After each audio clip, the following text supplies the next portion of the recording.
जय श्री श्याम, जय श्री बालाजी। तो भक्तों, आपने बसंत पंचमी का तो मेला देख ही लिया। लेकिन अब आपके सामने एक मेला और देखना बाकी है। जो ये श्रद्धालु भक्त हैं, वो आपको एक बार और फिर देखने को मिलेंगे अगले महीने 21 तारीख से। फरवरी की 21 तारीख से जो पैदल यात्री होते हैं, जो फागुन का निशान होता है एकादशी का। इस बार फागुन में एकादशी 29 तारीख की है, लेकिन मानना ऐसा है 28वें निशान चढ़ जाना चाहिए लोगों का। तो हर बार की तरह इस बार भी हम भी जा रहे हैं पैदल यात्रा में। और मैं आपको बताऊं, पैदल यात्रा जाने से बहुत ही ज़्यादा सुख शांति और मन को बहुत अच्छा फील होता है। तो जैसे कि आपने देखा हो, हरिद्वार में सावन के महीने में सभी भोले चलते हैं कांवड़ के लिए।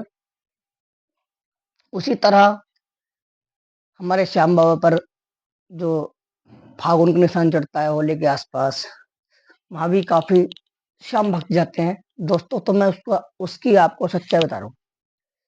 सच्चाई क्या है कि काफी लोग दिल्ली से आते हैं, रेवाड़ी से आते हैं। बाकी श्याम बाबा की कृपा है, हम भी जाते हैं गाजियाबाद से, जिला गाजियाबाद से चल करके खाटू और रिंगस के गुड़गांव के रास्ते होते हुए पैदल पैदल चलते हैं। यदि आपको पैदल की यात्रा देखनी है, पैदल के रास्ते देखने हैं, पैदल के चमत्कार देखने हैं, चमत्कार भी दिखाऊंगा मैं आपको। मुख से, वाणी से, शब्दों से मैं आपके सामने वर्णन करूं चीज को तो फायदा नहीं है ना। जब मैं वीडियोस के माध्यम से आप लोगों को दिखाऊंगा तब तो आप मानोगे कि बाबा श्याम के चमत्कार क्या है। तो पैदल यात्रा में आपको मैं ऐसी ऐसी चीजें दिखाऊंगा कि किन किन रास्तों से हम गुजरते हैं, कैसे कैसे रास्तों में बाबा श्याम अपने भक्त के लिए किस प्रकार भक्तों के माध्यम से राजस्थान हरियाणा के भक्त जो हैं बहुत ही ज्यादा प्रेमी हैं, बहुत भावुक हो जाते हैं प्रेमियों से मिलने के लिए। बहुत ऐसा इंतजार देखते हैं प्रेमियों का कि कब वो सिर्फ उन प्रेमियों में जो निशान लेकर के बाबा श्याम का चलता है पद यात्रा में, उनको वो स्वयं श्याम बाबा मानते हैं। मेरा तो मानना ऐसा है, क्योंकि क्यों, उनका जानने के बाद में प्रेम देखोगे ना वहां पर, क्या प्रेम है और किस तरीके से की वो सेवा करते हैं। भाइयों, मैंने कभी तक आज तक देखो, मैं भंडारा की ही बात करूं और खान पीन की बात करूं, तो सब वो तो बाबा की श्याम की कृपा है। बाबा का आशीर्वाद है, अपने भक्तों को ले जाते हैं और उचित समय पर वहां पर जिस टाइम पर उसका निशान लिखा है और उस टाइम पर वो निशान ले भी लेते हैं।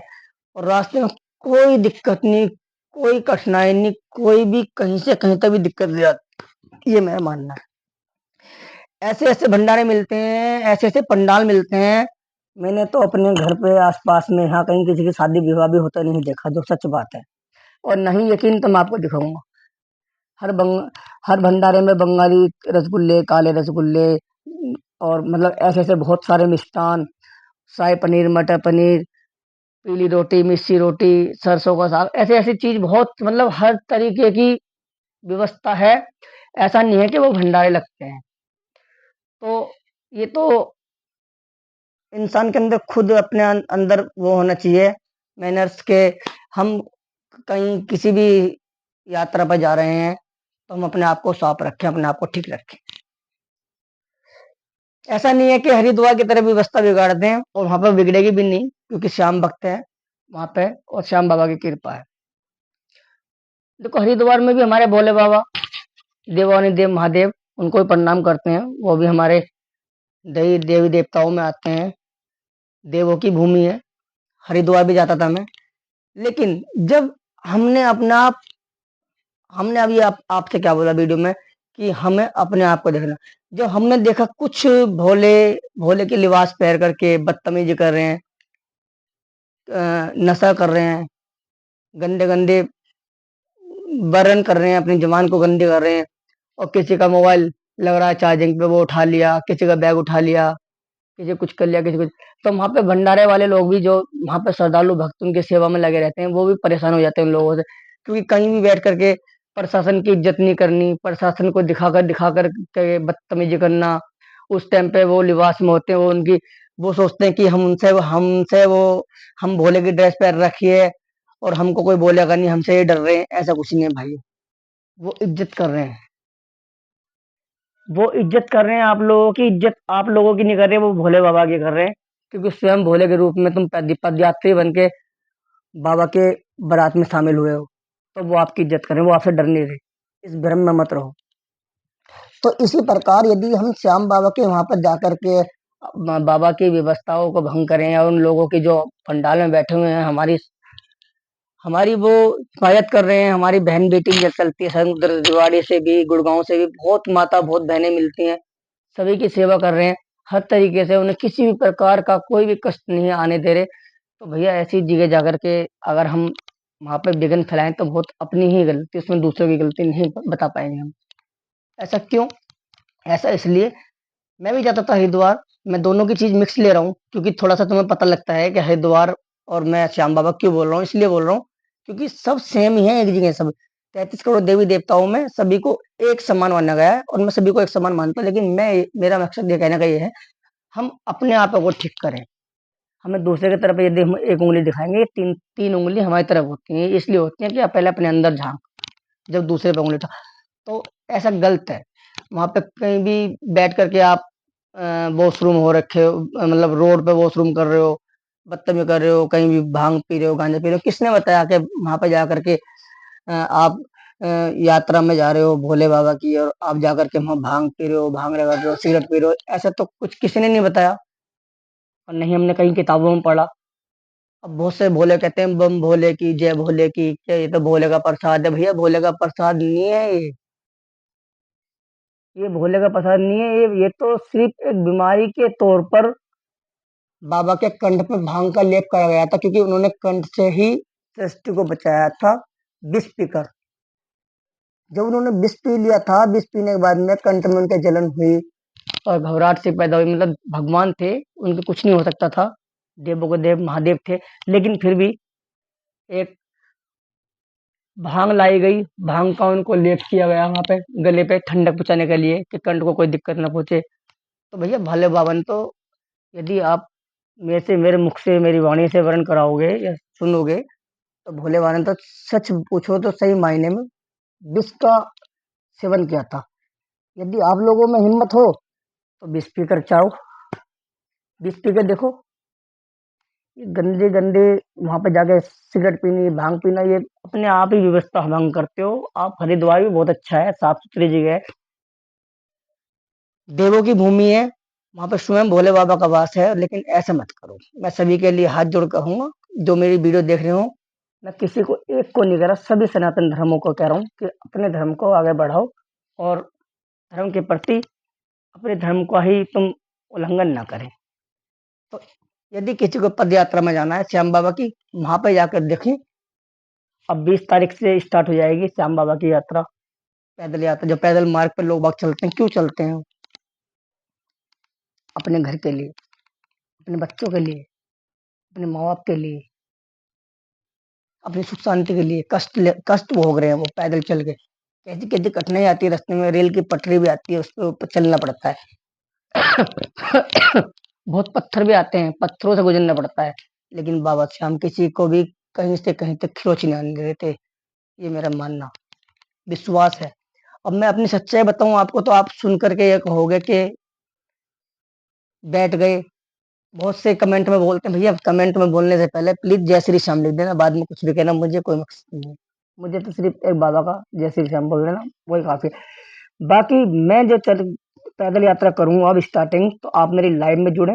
मैं लाइव भी आता हूँ और लाइव भी आकर के आपको पूरी पैदल यात्रा दिखाऊंगा, किस प्रकार पैदल यात्रा होगी।